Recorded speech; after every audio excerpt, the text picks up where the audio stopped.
Olá, eu sou o Rui Alves de Sousa e nunca tinha visto Entrevista com o Vampiro. Vampires who pretend to be humans pretending to be vampires. Avant-garde. Este é um filme de 1994, de Neil Jordan, adaptado de um romance de Anne Rice, que escreveu o argumento e tem Tom Cruise, Brad Pitt, António Banderas, Christian Slater e Kirsten Dunst. Kristen ou Kirsten? Eu nunca sei. Acho que é Kristen. Vamos assumir que é Kristen Dunst. Nesta história de vampiros que marcou os anos 90. Quem também nunca tinha visto este filme é a Filipa Correia, que a ouviram no Vem e Vê, no episódio do Vem e Vê. Diz olá às pessoas outra vez, Filipa. Olá, pessoas. Não sei se ficou bem assente na temporada passada, se calhar por culpa minha, mas dizer basicamente que este é um podcast em que vamos ver os filmes que já devíamos ter visto, quer sejam filmes muito populares, como é o caso do que nos traz hoje, ou filmes que são muito considerados, muito influentes na história do cinema, ou apenas daqueles que estão entre os melhores da história do cinema. E o objetivo destas conversas não é serem festivais de trivia de cinema, nem coisas muito ao pormenor de cinefilia muito obsessiva e obcecada. É mais ser uma conversa espontânea para simular a ideia de a conversa que se tem depois de ver um filme. Nós vamos fazer aquilo que fizemos no Vem e Vê e que vamos fazer agora na Entrevista com o Vampiro, é que realmente estamos a gravar depois de termos visto o filme. Eu gosto muito dessas conversas depois de filme e a ideia é que as pessoas que ouçam o podcast também já tenham visto o filme e embarquem nesta conversa connosco. É uma coisa muito de nicho, eu sei, mas a ideia é nós divertirmos-nos e não outra qualquer. Por isso, pronto. Dito isto, vamos ao filme. Obviamente há spoilers a partir daqui. E eu percebi, Filipe, enquanto estávamos a ver o filme, que se calhar tu não gostaste. Eu gostei do filme, mas acho que não gostaste tanto como eu. Eu gostei da segunda hora. Ok. Porquê? Bem, primeiro dizer que o meu primeiro contacto com este filme, na realidade, não foi hoje. Nunca o tinha visto por completo, mas há uns anos, talvez na minha adolescência, 15 anos talvez, eu tinha começado a ver o filme, mas vi uns 5 minutos. Não é ver nada. Não sei se sequer cheguei a ver. Isto não é passar os créditos iniciais. Não sei se sequer cheguei a ver o Tom Cruise. Mas o que é que aconteceu? Eu não me lembro em que contexto. Eu sei que foi numa aula, mas não me lembro que aula nem por que razão. Um professor meu mostrou o trailer do filme. Ok. E de repente eu vi, mas isto é um filme com o Brad Pitt, com o Tom Cruise e com o António Banderas. Existe um filme com essas 3 pessoas juntas, incrível, tenho que ver isto. E então fui procurar e por acaso tinha passado na TV Cine na altura. E eu comecei a ver e por alguma razão tive que me ir embora e nunca mais voltei ao filme. E portanto é o meu segundo contacto com este filme. Mas agora completo, não é? Sim, e em que pude chegar a ver o Tom Cruise e o António Banderas, porque eu tinha ficado pelo Brad Pitt, realmente. Pois. Mas fiquei bem. Sim, e entretanto já confirmei aqui, é Kirsten Dunst, não Kristen Dunst. Pronto, isto também, estas conversas, isto não é para ter muito respeitinho pelos filmes, obviamente, que o que eu quero mesmo é a espontaneidade da conversa. E obviamente que se calhar vamos dizer coisas que são barbaridades para muita gente, mas é muito também lutar contra ideias feitas dos filmes. E este é um filme muito popular, eu ouvi falar dele muitas vezes ao longo da vida e lá está, apanhei-o muitas vezes na televisão, mas nunca o vi. Mas tinha curiosidade de ver por causa do realizador, por causa dos atores. O realizador é o Neil Jordan, mas eu estava à espera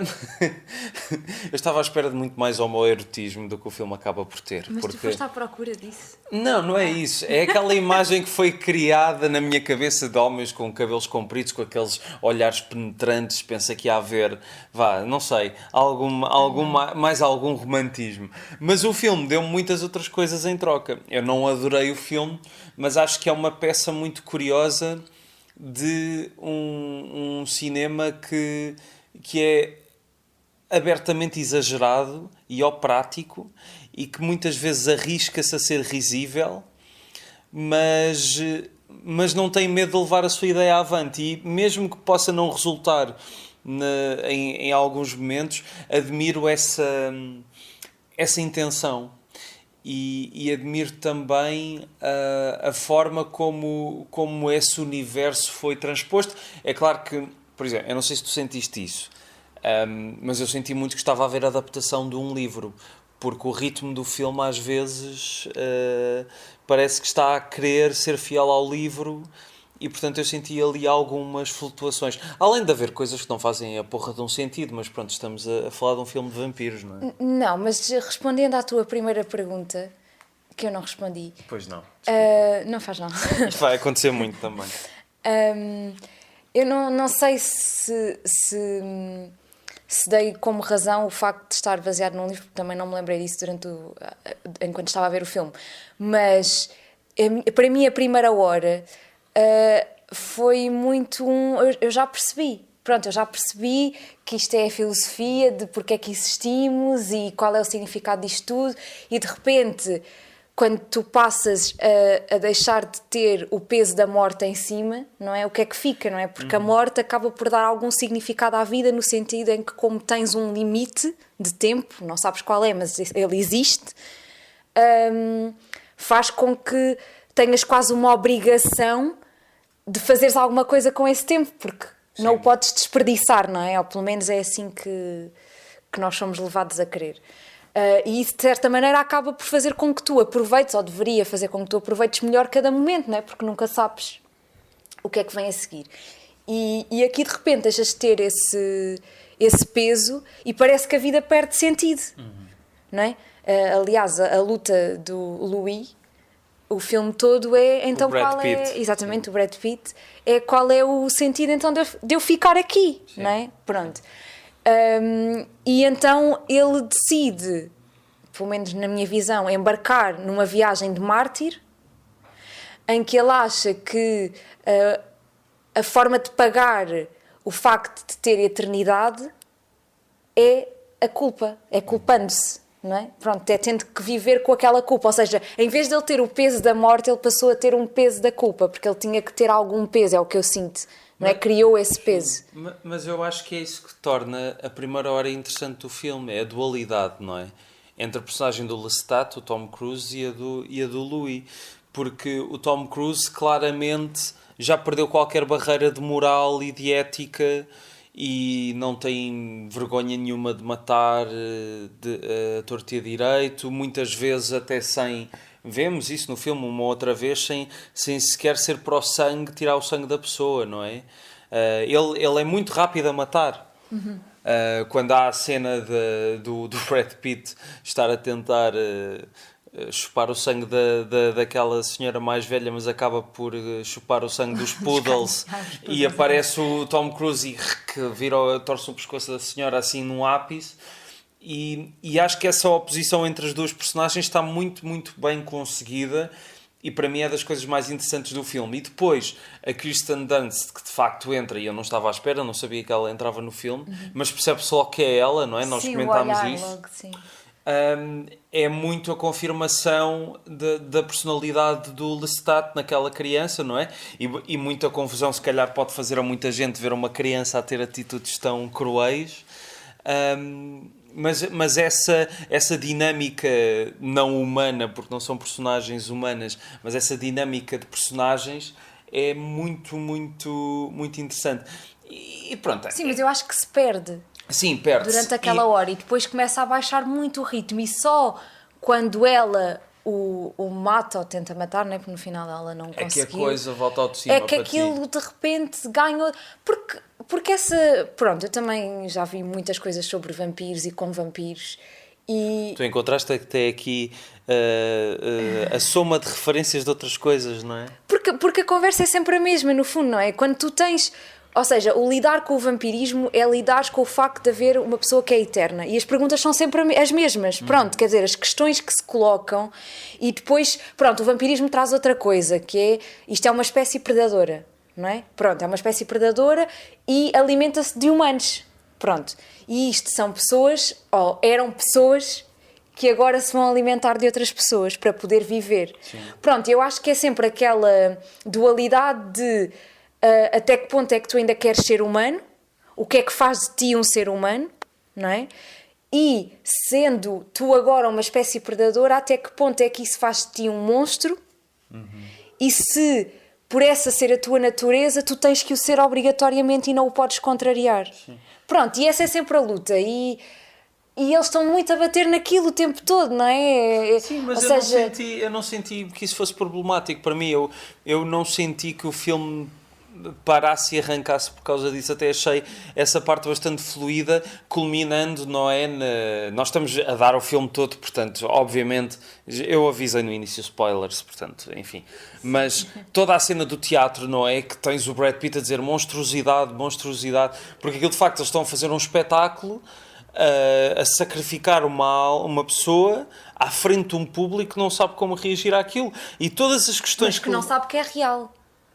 Ou sabe? Não, eu acho que é teatro. Eles acham que é teatro. Mas a questão é que as pessoas, por um lado, é como aquela obsessão hoje em dia pelos serial killers, não é?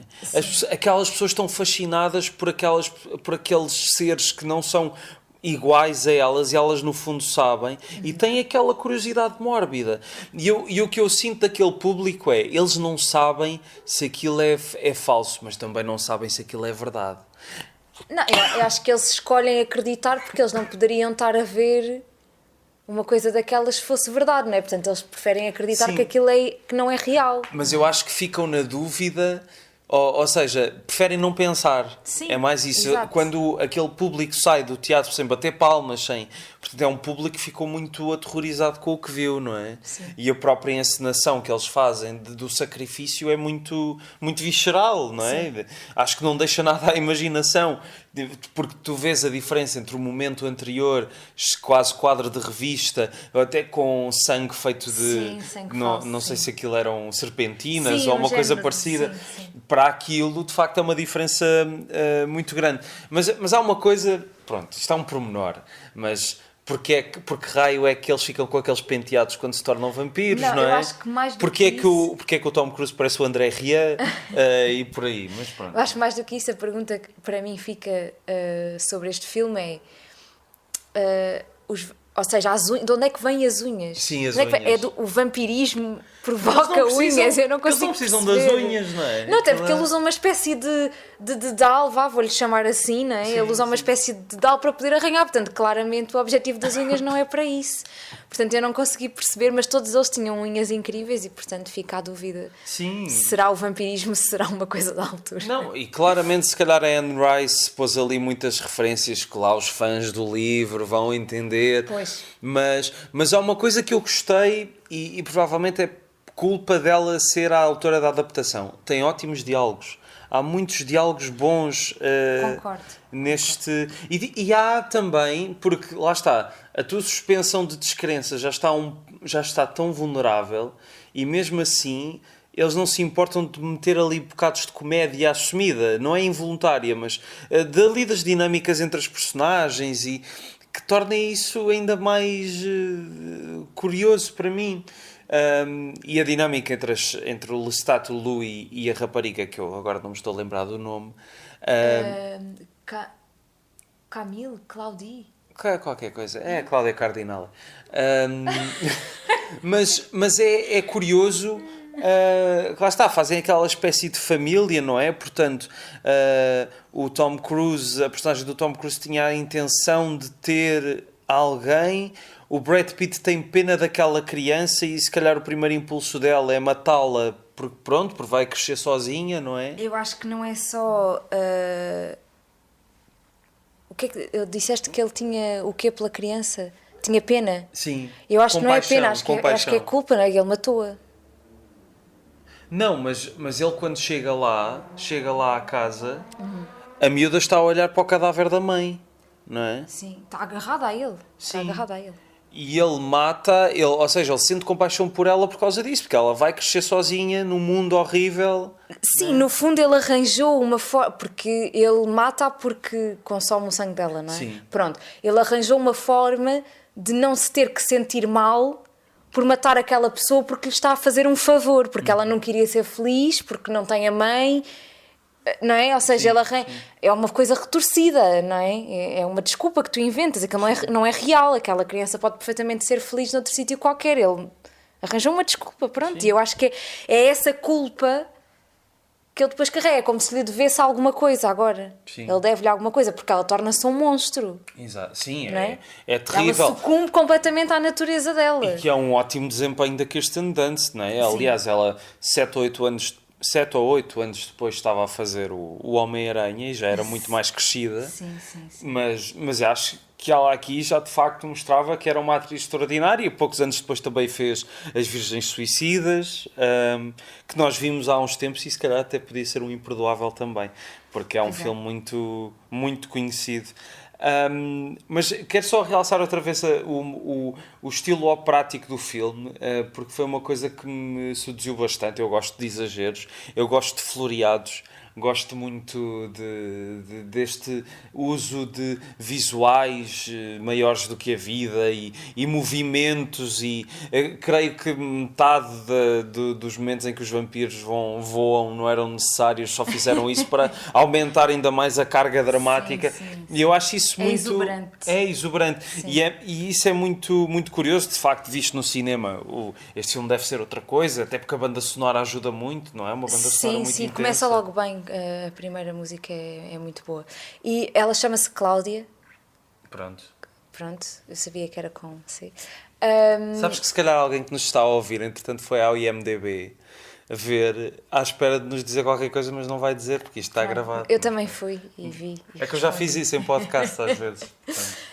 Ou ouvir podcast. Mas ia dizer que há partes realmente muito interessantes. Eu gostei muito mais da última parte do filme. E acho que tem um crescimento de ação muito interessante e que culmina naquela...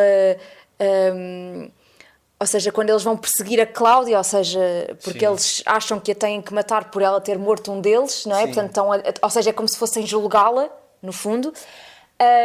E há uma parte em que ela está a ser agarrada por eles e está assim, ou seja, a cabeça está deitada para trás. Portanto, ela está a ver tudo de pernas para o ar. E nós vemos a câmara a filmar as coisas de pernas para o ar. Eu gostei muito dessa parte. Sim. Acho que dá mesmo o impacto daquilo que está a acontecer ali. Há um crescendo realmente da ação naquele momento. Eu também gostei desse crescendo, mas não achaste que foi um bocado metido a martelo? Foi no género, precisamos de encerrar esta história e dar algum sentido à coisa terrível que aquela personagem fez.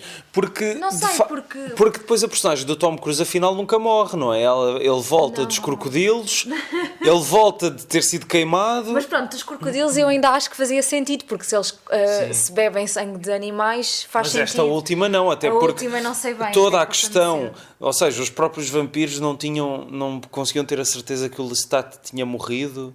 Não sei, não faz sentido, porque também a vingança do outro é matar todos com fogo. Então isso significa que se calhar não matou nenhum? Pois. E um dia vai haver um exército de um género de mortos-vivos, vampiros, a perseguir o Brad Pitt. Será esta a entrevista com o Vampiro 2? Sim, a entrevista com o Vampiro, que teve uma série que se calhar vão mais a fundo em algumas coisas, uma série há pouco tempo, mas sabes que eu também não sabia que havia realmente uma entrevista com o Vampiro. Pensei que era o título do filme. Pois, eu neste caso sabia porque tinha visto 5 minutos e começava precisamente assim. Pronto. Com o Christian Slater a ser o repórter. Eu pergunto-me então, será que o repórter tinha razão? Será que o Brad Pitt o levou lá para ser o seu novo companheiro? Ou, afinal, qual foi o objetivo daquela entrevista? Só ele expurgar aquilo que tinha... Sim. Exorcizar os seus demónios interiores? Eu acho que é o que ele vai fazer a vida toda. Pois, mas precisou de 300 anos para, de repente... 200 anos. Mas quem te diz que ele não faz isso constantemente? A questão é, o que eu sinto Quantos jornalistas faleceram subitamente? Ele teve todo um início de vida, ou não vida, neste caso, a combater a sua natureza, não é? Quando o outro lhe dizia, não, sucumbe, isto és tu, para que é que estás a viver na culpa, nananana, porque eles eram realmente o oposto um do outro.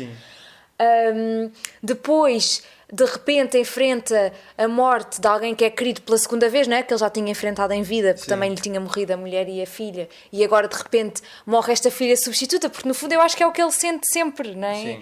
Sim. Morre esta filha substituta e ele tem aquela vingança toda, mas está a matar os dele, portanto aquilo para ele não é propriamente uma coisa que vá sentir culpa, e de repente está lá com o Armand, é Armand? Sim, o António Bandeiras. Bandeiras. Que é o António Bandeiras, e ele diz-lhe que aquilo que agora lhe tem para ensinar é como não sentir remorso. E ele disse eu não estou interessado. Pois. Ou seja, mais uma vez combate aquilo. Não, eu quero... Ou seja, porque o remorso é quase a última coisa a que ele se pode agarrar para continuar humano, não é? Pronto. E ele diz, não, eu quero-me continuar a agarrar a isto, portanto eu não quero aprender isso contigo, vou-te deixar sozinho. Mas no final, se tu reparares, quando ele está a falar com ele, com o entrevistador, ele diz... Pronto, eu ando por aí, alimento-me quando preciso e depois volto para casa. E é assim que eu sobrevivo ou vivo. Ou seja, ele mata pessoas todos os dias. Sim. Portanto, ele sucumbiu. Ele, no final, tornou-se realmente aquele monstro. Porque era uma questão de sobrevivência. Não saboreia, não é? No sentido, por exemplo, como acontece com o Tom Cruise. Com o Tom Cruise, que claramente adora a matança, não é? Ele não, mas faz na mesma. Sim. E, portanto, eu sinto que ele depois tem que expurgar aquilo de alguma forma. Pronto, olha... para vocês perceberem que isto é mau, tanto que ele fica muito chateado porque no final o entrevistador quer ser como ele então falhei, então não estou a contar bem a história porque é que tu queres ser como eu, não é? E como é que ele vai ao cinema todas as noites se não tem dinheiro, não é? Pronto, o que eu não sei se ele não tem dinheiro, não sei o que é que ele faz. Achas que ele trabalha nas finanças? Alguma coisa lá de fazer. Não tem que ser uma coisa noturna. Pois. Se calhar faz coquetéis. Com aquele cabelo, ou então... Sim. Não sei. Ou então é stripper. Mas isso foi uma parte que eu gostei muito no filme, não estava à espera. De repente o cinema foi a salvação dele para voltar a ver o sol. Sim. Sem magoar, não é? É uma ideia muito curiosa e depois o filme usa imagens do Sunrise, imagens do E Tudo o Vento Levou e do Super-Homem. Sim. Não, mas é uma junção engraçada. Sim, o Super-Homem e o E Tudo o Vento Levou, percebo porquê, porque são da Warner e portanto é fácil, não preciso de pagar direitos para os usar, mas a ideia do Super-Homem a sair do planeta é muito, porque de facto é isso, é questão de nós imaginarmos o que é que nós faríamos se não pudéssemos ver o sol, não é? E essa ideia de facto é muito bem apanhada. E há pequenas referenciazinhas que ela de facto nota-se que a Anne Rice investigou a fundo na mitologia dos vampiros e conseguiu dar uma coisa muito própria, porque tu disseste que encontraste aqui influências para os Diários do Vampiro, não é? Que é uma série que tu conheces bem. Também. Sim, mas pronto, eu tenho limites, sabes? Os Diários do Vampiro ainda posso falar, tudo bem. Agora a Twilight não. A Twilight é muito mau, mas é claramente baseado em muita desta mitologia, não é? Sim. E é parvo também. Mas este não tem lobisomens. Sim, I'm hotter than you. Mas ias a dizer. Não, gostei muito dessa ideia. Pronto, eu até achei que ia terminar assim. Tipo, como sendo o cinema a salvação de um vampiro. E achei, olha, engraçado isto ser o fim. Pronto, não foi assim que terminou. Mas gostei muito na parte em que ele descobre que como é que ele se chama? O Tom Cruise? Lestat, sim. Lestat está vivo. De repente ele está assim numa cadeira, muito enrugado e muito carcomido, não é? Porque está claramente ressequido, não é? Não tem sangue suficiente, anda a comer ratos. E de repente a cadeira começa a virar e aquilo parece mesmo uma cena do Psycho. Eu gostei muito disso. Quando a mãe entre aspas, já morta, não é? Mas é engraçado, porque ele no fundo é quase, não é a mãe, mas é o pai dele, não é? Sim. E se calhar é um bocado a mãe, porque eles têm assim uma relação muito retorcida aos dois. Mas eu quando no Imperdoável falo destes filmes que tiveram muito impacto no seu tempo e pronto, tu conheces o podcast também como ouvinte, portanto sabes como é que as coisas se processavam.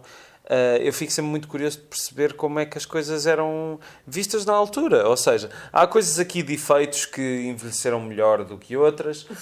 O fogo não é grande. Também há aquele momento em que eles estão no barco a chegar, que acho que aquilo é um CGI mais ou menos muito arcaico, ou uma sobreposição de camadas que não funcionam muito bem. Mas as cinzas estão bem. Sim, as cinzas, o momento em que ele toca nas cinzas da Cláudia com a outra senhora. Que é suposto ser uma mãe substituta. Exato, e ela uma filha substituta. E eles desfazem-se, aquilo está muito bem feito. Mas eu gostava de perceber o que é que as pessoas na altura sentiram com o facto do Tom Cruise voltar à vida tantas vezes. Ou seja, tu impões regras a um jogo, não é? É como os filmes do Christopher Nolan. Tu impões regras a um jogo e depois há uma falha nas regras e é por isso que o teu filme anda para a frente. E eu, tudo bem, mas se queres isso, não me imponhas tantas regras como... Porque eu acho às vezes que é uma forma desonesta de construir uma narrativa, que é, tu pões as pessoas... Não é aquela coisa de tipo um policial ou um mistério. Qual destes é que matou? Sim. É o outro que não estava nesta lista. Não, este mundo é assim, as coisas funcionam assado, eles mataram a miúda porque ela matou o Tom Cruise e afinal ele está vivo outra vez. E qual é o sentido disso? Não, mas há muita coisa que eu acho que o filme é propositadamente genérico, ele não dá muitos pormenores sobre o que é isto de ser vampiro. Sim. E como é que funciona, porque ele diz sempre, tu não me podes matar, o Tom Cruise está sempre a dizer isto ao Brad Pitt, há uma altura que lhe diz isso, mas tu não podes matar. Sim. Portanto... E eu pensei, então se não pode matar, pode uma miudinha que tem muito menos anos que eles, não sei, aquilo é tudo muito bizarro. E depois ele tinha, o Tom Cruise tem a capacidade de ler mentes, não é? Sim. Mas quando se vira para o Brad Pitt e diz, vá, lê lá o pensamento daquela pessoa, vá, lê, e ele não consegue. Pronto, isto... É o dom de cada um. É o dom de cada um. Que a eternidade dá. Mas eu nunca percebo qual é que é o dom do Brad Pitt. O dom do Brad Pitt é manter aquele cabelo suave e denso. Pronto, sim. Herbalife. Pronto, ou seja, nada disso fica muito explícito. Como é que dons é que eles têm? Depois percebe-se que há um daquele grupo do Teatro dos Vampiros que também consegue ler mentes, não é? Porque ele consegue ler a mente da miúda e é assim que descobrem que ela matou o Lestat. Mas pronto, aquilo é tudo assim um bocadinho, não se consegue bem perceber. Quer dizer, há um que consegue trepar paredes e faz tipo de espelho.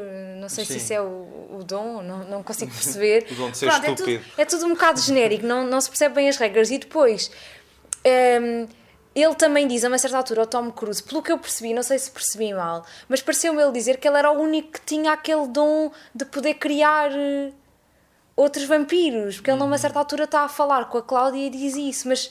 Também não é verdade porque o Brad Pitt cria uma. Eu não consigo bem perceber as regras disto. Aí se calhar ele achava que era o único que ainda existia. Pois. Porque ele foi criado por outra pessoa, não é? Ele próprio. Não. Aliás, todos os vampiros são vampiros porque alguém os tornou vampiros. Ter sido o primeiro. Será que quem é que nasceu primeiro, o ovo ou a galinha? Será que houve algum... Aqui não funciona assim, não é? Não, mas será que houve algum vampiro tipo primeiro que nasceu claro. Vampiro? Não, nasceu como nasceu. Pois é isso, é como a história do ovo ou da galinha, quem é que veio primeiro? Nasceu, não sei, mas alguém tem de ter criado o vampirismo, não é? Pois. Isso já é outra história. Este tema é extremamente científico. Sim, isso já é outra história. Não sei se tens mais alguma coisa a dizer sobre este filme. Pronto, eu acho a personagem, acho que também não explorámos muito a personagem da Cláudia. Que acho que é muito importante aqui, porque é uma criança de repente, angelical, mas que afinal não é assim tão angelical. Ela é muito complexa nesse aspecto, não é? Porque tem aquele ar de menininha. Sim. E que acho que é o que cativa o Brad Pitt, aquela jovialidade e menina que no fundo é o que ele sente falta e é aquilo que também ele vê como a parte humana dela. Sim. Não é? Mas depois é claramente muito parecida com o Lestat, ou até pior, que acho que ela consegue ser às vezes um bocadinho mais cruel. Sim. Até porque ela sucumbe completamente, mas as crianças são muito assim, não é? Elas são... Pronto, elas nascem da sua natureza, elas sucumbem àquilo completamente, não é? Sim. Quer dizer, não podes impor propriamente regras disso. Depois vem, lá está, com a consciência, não é? De sentires o que é o bom, o que é o mau. Mas o Tom Cruise também fala disso, não é? Ou já não me lembro se era o Tom Cruise, era o Armand. Tipo, se souberes o que é o bem, isso quer dizer que vais ser bom. Sim, eu lembro-me dessa. Não me lembro qual deles é que foi já. Eu acho que foi o Tom Cruise, mas... Foi Tom Cruise, não foi? Eu tenho ideia que sim. Pronto, portanto, eu acho que ela é o espelho dos dois, não é? E já sei dizer isto há bocadinho, isto que é assim, porque me pareceu muito uma coisa novelesca, que o Tom Cruise, para não deixar fugir o Brad Pitt, engravida, entre aspas, que é, ou seja, cria esta assim, pequena vampira. Então agora já não te podes ir embora. É um momento em que o filme demonstra os seus lives de homossexualidade. Tens um casal de homens a adotarem uma criança e a assumirem-se como os pais da criança. Eles são claramente um casal, não precisa de ser desculpem, amoroso, não é? não me digam que eu estou a ver coisas, mas há claramente qualquer coisa entre o Armando e o Louis. Sim. Aquele momento em que o Luís está mesmo frente a frente, e pá, dá-lhe um espeta-lhe um linguadão. Pá, pelo amor de Deus, pagámos bilhete para alguma coisa, não é? Mas sabes que eu não tenho a certeza qual dos atores, mas acho que a Anne Rice não queria que ou o Brad Pitt ou o Tom Cruise entrassem no filme, tinha dúvidas. Eu se calhar posso estar a dizer alguma mentira, mas acho que não. E depois ela ficou muito surpreendida. Acho que se calhar até foi o Brad Pitt, porque ele na altura ainda não tinha feito o Seven, não tinha feito o Fight Club. O que é que ele tinha feito em 94? Se calhar tinha entrado no Thelma e Louise pouco antes a fazer aquele pequeno papel. Certeza que ele era bem mais novinho.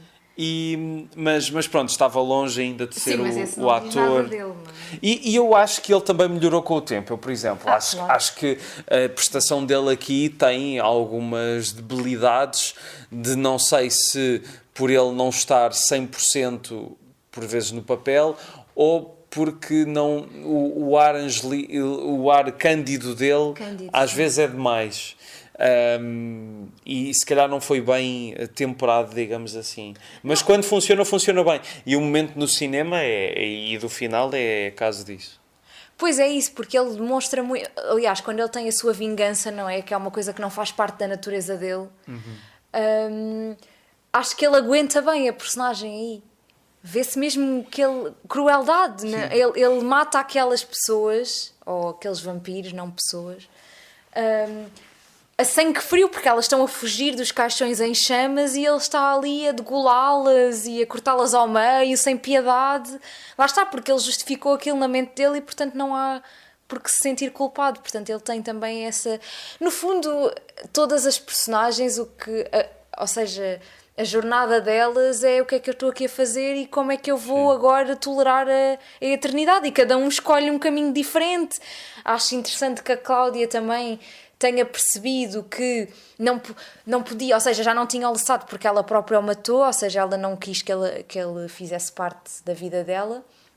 E de repente agarrou-se muito ao Louis, como sempre era agarrada, não é? Porque ela dormia com ele no caixão. Pronto, portanto ela tinha claramente ali uma química diferente e era sempre o My Love. Acho muito, estava sempre por My Love.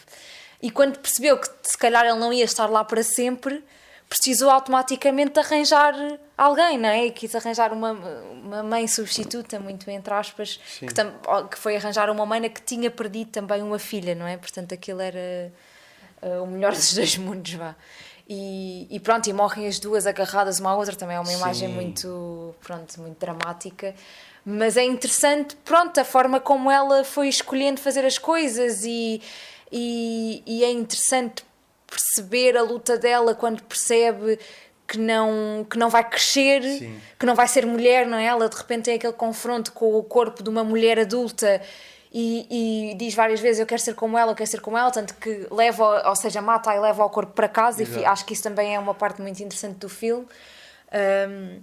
Se bem que lá está, ficas a pensar como raio é que a miúda conseguiu levar o corpo daquela senhora lá para casa. Há várias coisas que tu ficas a pensar, não vale a pena chegar. Não, e depois quer dizer, o Brad Pitt naquela altura em que descobre o Lestat pela última vez, eu conseguia sentir o cheiro da morte, que ainda não era muito perceptível para os humanos, mas eu conseguia sentir, e foi assim pelo rastro de ratos mortos que ele chega ao Lestat. Mas depois havia uma mulher em putrefação na cama da miúda e ninguém sentiu o cheiro. Exatamente. Pronto. Há coisas... Pronto, mas lá está. Acho que também não é por isso que o filme perde. Não. Mas realmente não faz sentido. Mas é interessante, ou seja... Tu de repente não tens uma criança que está a lidar com o facto de saber que um dia pode morrer ou que pode perder as pessoas que estão à volta dela, mas tens uma criança a lidar com o facto de que nunca vai mudar. Sim. E isso é uma ideia... Porque realmente nunca ninguém pensou nisto, não é? As crianças mudam e crescem e vão aprender a lidar com as coisas. E ela de repente percebe que isso não vai acontecer para ela e isso é um dilema para ela. E tudo, o corte de cabelo, aquela luta. Ela a cortar o cabelo e o cabelo voltar a crescer. E ela diz mesmo, porque é que eu não posso mudar como toda a gente, como uma pessoa normal? E isso é agir. Ela quer mudar e não consegue. É um dos temas mais interessantes também do filme para mim, essa busca dela, e deve ter sido um desafio tremendo para a Kirsten Dunst, porque sente-se a força. Sim, e acho que é engraçado porque há uma altura em que vemos que já passaram 30 anos, ela continua obviamente igual, mas quase que parece que ela fala como uma adulta, que realmente aqueles 30 anos passaram por ela, não em aparência, mas em personalidade. Apesar de continuar a ter uma coleção de bonecas e eles a continuarem mas a dar... que dada pelo pai, Lestat, claramente no dia do aniversário, que eu penso que deve ser o aniversário da morte, não o aniversário em vida. Acho que ele saber o nome dela foi estranho. Pois, foi ao leito da cama a dar-lhe o sangue e já sabia o nome dela. Quer dizer, ele sabe ler mentes, não é? Está bem, é verdade. Não, mas isso faz sentido. Mas voltando aos exageros do filme, exageros artísticos, para ter imagens muito bonitas ou muito eficazes, há aquele momento em que o Tom Cruise, como é que eu vou dizer isto? Chupa a mama de uma senhora, mas chupa com os dentes, que é, não é chupar a tetinha, é chupar com os dentes.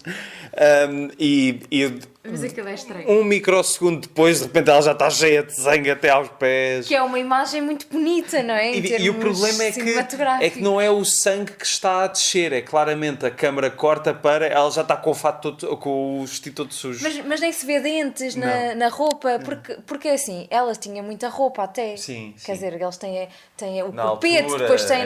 Quer dizer, como é que ele fura? Bem, deve ter uns dentes, uns caninos gigantes, não é? Para furar roupa e furar pele e conseguir tirar aquele sangue todo dali. Pronto, há ali coisas que...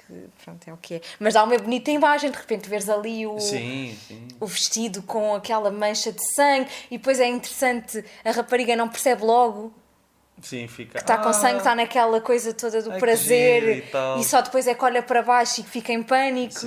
Essas pequenas coisas são engraçadas e tornam o filme giro. E depois também há toda a questão de...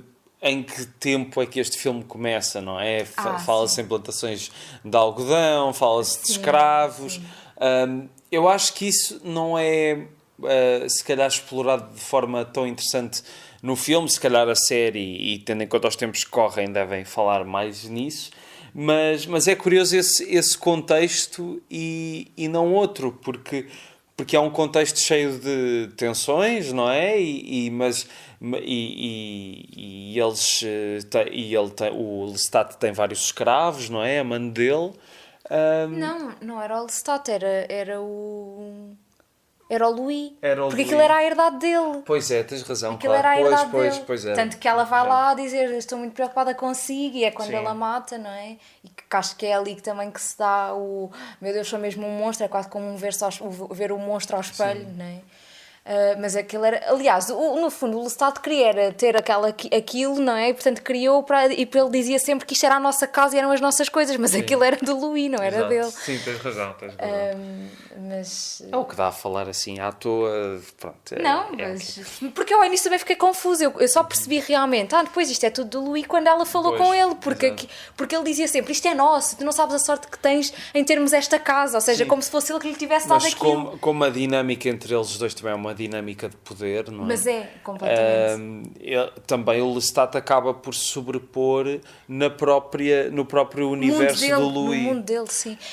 Mas já agora, por falares nessa dinâmica de poder, acho que é interessante perceber, à luz disso, o que é que significa este final.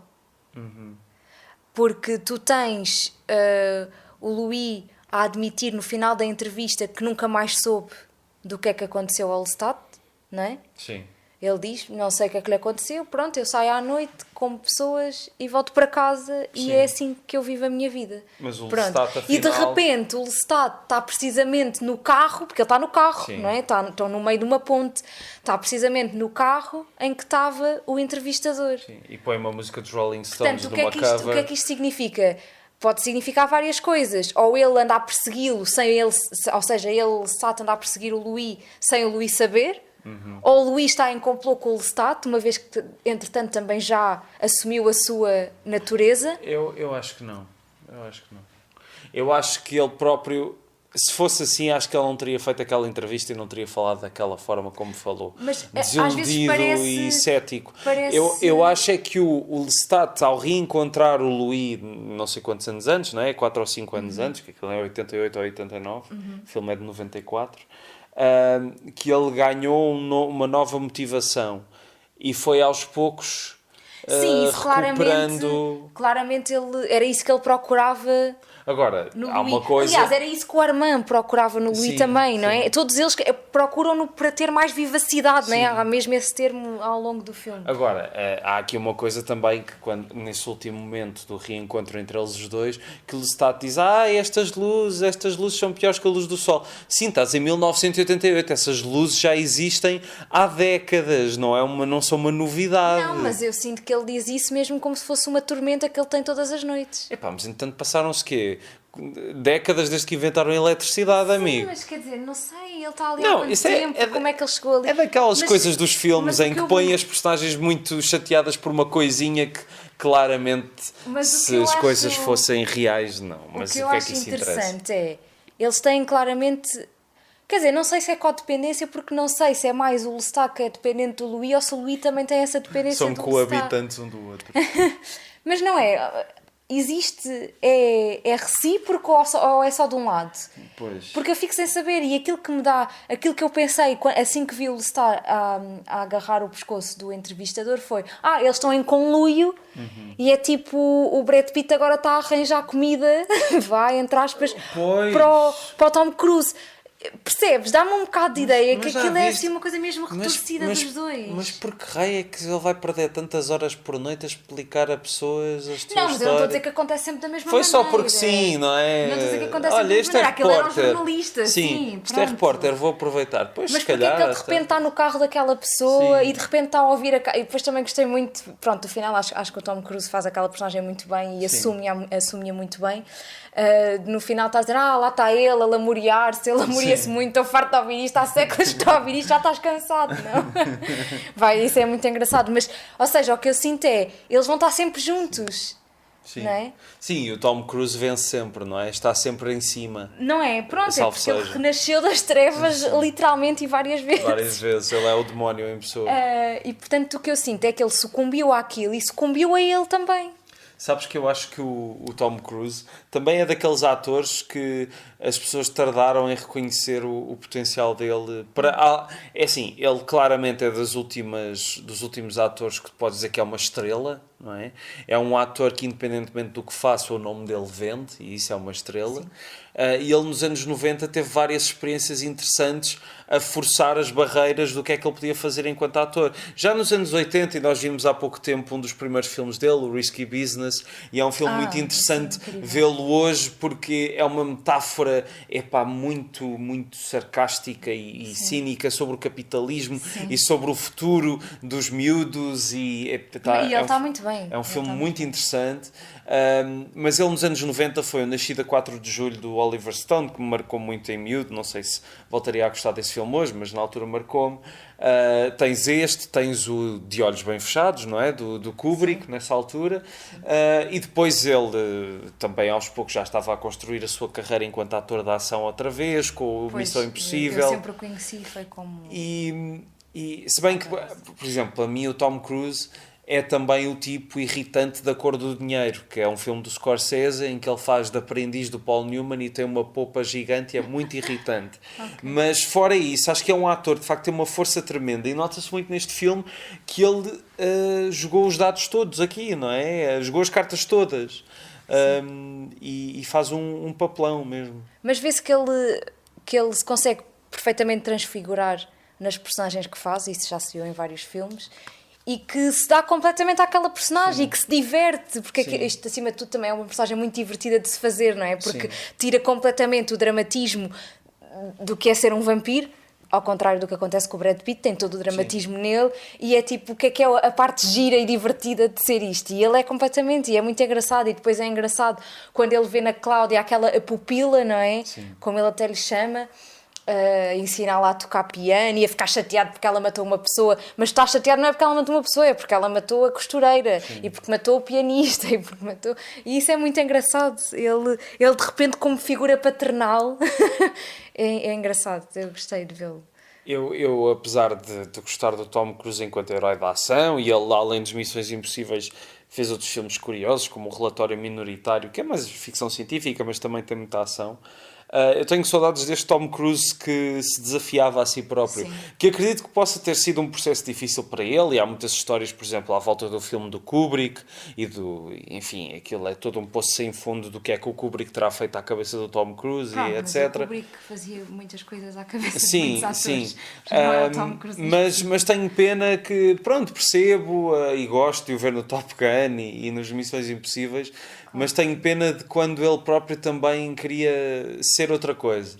Sim. Mas pronto, dizer só do Neil Jordan que não, é de facto curioso depois percorrer a filmografia dele, porque há muitos casos aqui que mostram que ele é um realizador que gosta do exagero e gosta de um certo sentido do fantástico levado até às últimas consequências. E um dos primeiros filmes dele, que é A Companhia dos Lobos, que eu lembro-me de ver em miúdo, tinha umas imagens muito fortes de um lobo ou de uma pessoa que tinha uma cara de lobo a sair da cara, e aquilo tinha uns efeitos especiais que marcaram muito, e é assim uma espécie de conto de fadas, mas negro. Ou seja, como os contos de fadas são, na verdade, não é? Sim, histórias macabras e esse é muito curioso. Depois tens a Mona Lisa, que não tem nada a ver, é um filme muito mais straight, que nós vimos, é um filme com o Bob Hoskins e o Michael Caine. É um filme, é assim um thriller romântico. Esse filme é muito giro. Fez um filme que eu nunca vi, mas que tenho muita curiosidade porque adoro o livro, que é uma adaptação do Fim da Aventura do Graham Greene, com o Ralph Fiennes, e não me lembro quem é a atriz que faz a parelha com ele. Tenho muita curiosidade de ver esse. Fez o Ninguém é Santo, que é uma comédia, que é um remake, uma comédia escrita pelo David Mamet, com o Sean Penn e Robert De Niro, sobre dois ladrões que fingem que são padres para escaparem da polícia. Okay. E o filme é muito mais interessante do que se poderia estar à espera. Okay. E claro, O Jogo de Lágrimas é também outro daqueles filmes muito falados dos anos 90. E talvez esse envelheceu pior, porque toda a reviravolta do filme, não vou estar aqui a falar, estragar, porque a mim estragaram-me e não quero estragar a ninguém, mas a reviravolta do filme, para os olhos de hoje, já não é surpreendente. Aliás, eu quando vi o filme vi com uma pessoa que nunca tinha visto e não sabia a reviravolta e adivinhou-a logo assim que os dados da narrativa começam a surgir. Mas é um filme muito marcante da década de 90. E esta entrevista com o vampiro, de facto, é uma produção de Hollywood, um blockbuster para chegar a muita gente, mas tem coisas que de facto eu sinto que uma produção de Hollywood para chegar a muita gente hoje não teria. Exceto casos muito específicos e em que dá um controle criativo. Sério, não é? Não, e também a darem o controle criativo ou darem uma certa abertura para tu poderes arriscar e fazer coisas que possam sair mal. Tu no início estavas a dizer que até havia partes que se calhar podiam roçar o risível, não é? Sim. Eu acho que é isso. Hoje em dia parece que há o medo de roçar o risível, como se isso fosse depreciativo para o filme. E às vezes não é, não tem a ver com isso. A não ser o Shyamalan, não é? No Old, aquilo é bastante risível. Mas lá está, não era a intenção dele, porque ele claramente leva aquilo muito a sério. Sim. Pronto, a questão é isso, é que neste filme não é levado a sério. Isto é um mundo inventado, com uma realidade inventada, então vamos fazer o que quisermos e vamos nos divertir com isto e paciência, não é? Eu acho que é um bocadinho assim e isso resulta bem. Eu gostava de tentar imaginar, já tentei várias vezes o Shyamalan escrever o argumento do Old e não consigo, que aquilo é tão parvo que eu não consigo estar a pensar, ele a imaginar aqueles diálogos e a soarem bem na cabeça dele. Eu acho que ele tinha uns post-its em que tinha o nome da personagem e a profissão. E quando não sabia muito bem o que é que havia de pôr no diálogo, ia ver a profissão, que é para introduzir lá alguma nota sobre isso. Sim. É como certos best-sellers, não é? Que uma pessoa lê uma página e fica, que atrocidade é esta? Há um que anda na moda hoje em dia, que não vou dizer qual é, mas em que há referências à Iniciativa Liberal e ao Partido Socialista incluídas, que de facto uma pessoa pensa o que raio é que aquela pessoa estava... Se ela está mesmo orgulhosa daquilo que escreveu. Porque... Enfim, a ignorância é uma benção. A ignorância é uma benção.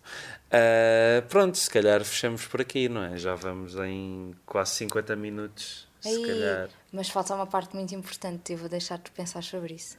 Então. Então, vamos terminar. Pois é, tens razão. É porque a Filipa deu-me na cabeça, porque na primeira temporada, assim às pessoas. com todos os convidados, quer dizer, a dada altura, pá, e a partir do terceiro ou do quarto. Pois, porque o meu foi o segundo, pois, foi a partir do terceiro. Eu comecei a perguntar às pessoas o que é que achavam desta ideia de filmes imperdoáveis. E pronto, e eu na altura não perguntei à Filipa, e já que ela agora vai ser co-apresentadora do podcast, faz sentido então perguntar, Filipa, o que é que achas desta ideia de filmes imperdoáveis?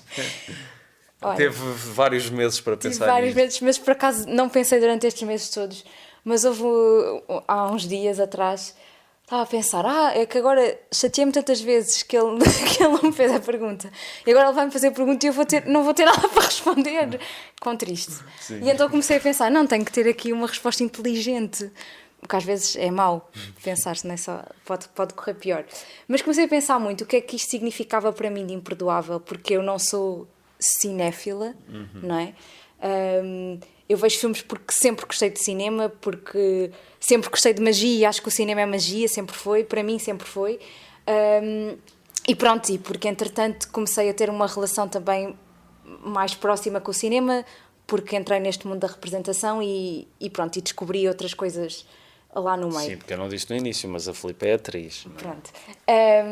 E comecei a pensar no que é que isto significava para mim de imperdoável. Eu não acho que existam filmes imperdoáveis. Acho que, pronto, há claramente os clássicos que pronto, quer dizer, quem gosta de cinema tem que passar por eles, eu não digo o contrário. Mas mais do que isso, acho que imperdoável é não ter a curiosidade de descobrir. Para mim é isso que... Ou seja, nunca te pode faltar curiosidade, nunca te pode... Porque isso é que é a centelha do cinema, não é? É descobrir novos mundos, sejam eles de que género forem, não é? Porque há muito... Especialmente acho que se calhar nestas gerações mais novas e a geração do telemóvel e de não estar a prestar atenção àquilo que está a ser dito porque não precisam, não é? Podem fazer as duas coisas ao mesmo tempo. Ou estar a fazer uma atividade qualquer enquanto vê um filme, que para mim é inconcebível, mas isso existe, não é? E essa geração tem muito preconceito do filme mudo ou do filme a preto e branco. E realmente tu deixaste de ter essa curiosidade ou teres logo um preconceito à partida, quer dizer, o mundo que tu não vais descobrir por causa disso. E não é que todos os filmes mudos sejam bons, nem todos os filmes a preto e branco sejam bons, nem todos os filmes de uma determinada década sejam bons, não é nada disso. E se calhar até alguém vai ver os clássicos por curiosidade e até pode não gostar de algum deles, e está tudo bem, não faz mal. Mas é o que é que aquilo te fez sentir. O cinema é sobre sensações. Sim, e eu sinto é que pegarem filmes como estes, que toda a gente viu ou que supostamente são muito bons, ou as duas coisas, às vezes acontece, é curioso porque tu estás a mexer em filmes que dizem muita gente. E muitas vezes a opinião que nós tiramos de um filme, nós daqui a uns anos pensamos outra vez, ou vemos outra vez e vamos ver outro filme. Mas essa ideia da curiosidade, de facto, é muito interessante, porque tu és assim. Tu és uma pessoa, quando eu te conheci, eu lembro-me que te recomendei 2 filmes, quando começámos a falar, quando estávamos no Artec, na altura.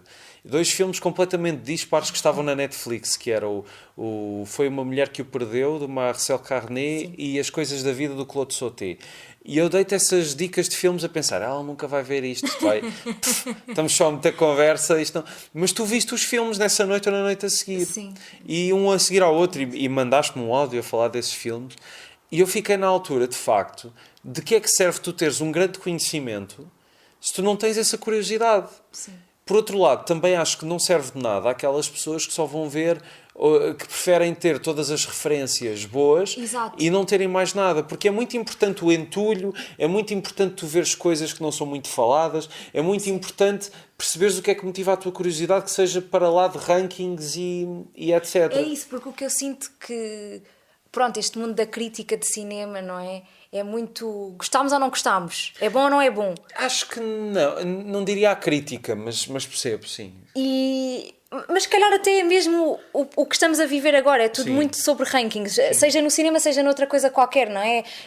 Gostaste ou não gostaste? Quantas estrelas, não é? Sim. Quer dizer, nós vamos do bar para algum lado, temos de dar estrelas. Sim. Não é? Tudo são avaliações, não é? Nós vivemos a vida toda a avaliarmos e a sermos avaliados. Sim. É assim que é construído o nosso ensino, que é quando nós começamos...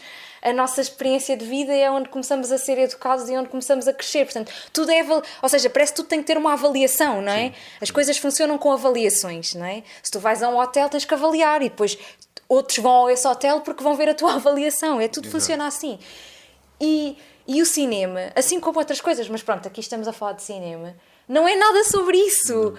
O cinema é tu de repente veres um filme e aquilo provoca-te uma emoção, seja boa, seja má, seja alegria, seja tristeza, seja raiva, ou seja uma indiferença completa. De repente tu vês um filme e aquilo é completamente diferente. Tu pensas, o que é que se passou aqui? Porquê que para aquela pessoa que está aqui ao meu lado está a chorar à berranho, há outra que está a rir à gargalhada e eu não senti nada?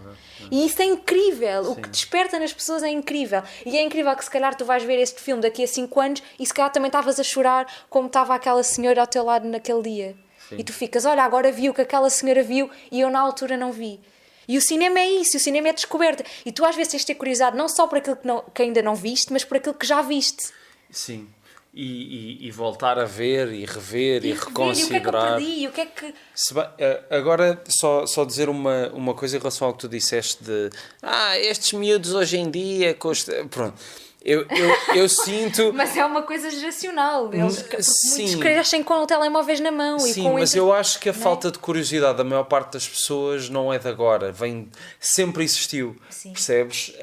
A questão é que tu, ao longo do tempo, pensarias que com a democratização do acesso às coisas e... Não é? Quer dizer, tu se quiseres, vais ao telemóvel. Sim. E tens acesso a todos os livros, filmes, discos. Sim. Do mundo. Sim. E porquê é que as pessoas não estão a usufruir isso? Porque não têm curiosidade para lá chegar. E isso é que é gritante para mim. Por outro lado... Mas tu também não incutes curiosidade, mas não é? Sim, não mas é uma coisa que tem de ser... que é um bocado reprimido. Até pelos pais. Não é? As crianças têm a idade que se chama a idade do porquê. Sim. Essa é a idade da curiosidade, é a idade mais... Sim, mas acho que não podes eu não partir só daí. Não quero reduzir a isso, mas acho que também é uma razão. Tu tens de permitir que os miúdos tenham um ambiente que lhes permita fazer perguntas, descobrir coisas. Comer terra, comer formigas, isso faz parte. Magoarem-se no recreio, olha, etc. As formigas são Esfolarem o picantes. joelho. Não sei se vocês sabiam, mas as formigas são picantes, vão provar. Não é? Não provem muitas, é só uma, mas dá para ratazanas, bora comer uma ratazana. Olha, isso é que me fez impressão no filme, porque ela ali e muito bem feita, é muito subtil ele a espremer a ratazana para tirar o sangue. Tu também não sentes que aqui no próprio filme, não é? Eu sinto uma curiosidade do Brad Pitt a querer saber onde é que estão os outros e ter as perguntas, não é? Mas sim. Pronto, apesar das perguntas dele têm muito mais a ver com então para que é que isto serve, mas há essa curiosidade, não é? E, por exemplo, o Lestat ou o Tom Cruise não tem esta curiosidade. Ele sabe o que é aquilo, ele sabe o que ele precisa de saber e aquilo para ele é confortável e está tudo bem, não é? Mas pronto, um claramente sofre mais do que outro. Sim, mas e só dando outra chega para a questão da curiosidade, há uns dias eu contei-te que conheci um rapaz que me foi apresentado por um amigo em comum e que disse, este tipo gosta muito de cinema e tal, e não sei o quê. E o rapaz começou a dizer, sempre gostei muito de filmes, eu lembro-me de há muitos anos alugar com uns amigos um filme chamado 12 Homens em Fúria. E nós começamos a ver, que a preto e branco é esta merda. Só que depois vimos o filme até ao fim e não conseguimos largar do que estávamos a ver. E pronto, é isso. A questão é que as pessoas também têm de ter um primeiro impacto que as leve. Eu já te contei isto, acho que nunca contei num podcast, mas eu, quando estava no secundário, eu tinha começado a ver um ou outro filme do Hitchcock, mas pensava, filmes são estes filmes da venda, é isto que toda a gente diz que é brilhante. Tinha visto a Intriga Internacional para aí e tinha visto pedaços do Cycle e não tinha achado muita graça. E foi na altura em que o Vertigo foi considerado o melhor filme de todos os tempos pela Sight and Sound, e uma amiga na altura disse-me, não, tens de ver o Vertigo, é um grande filme.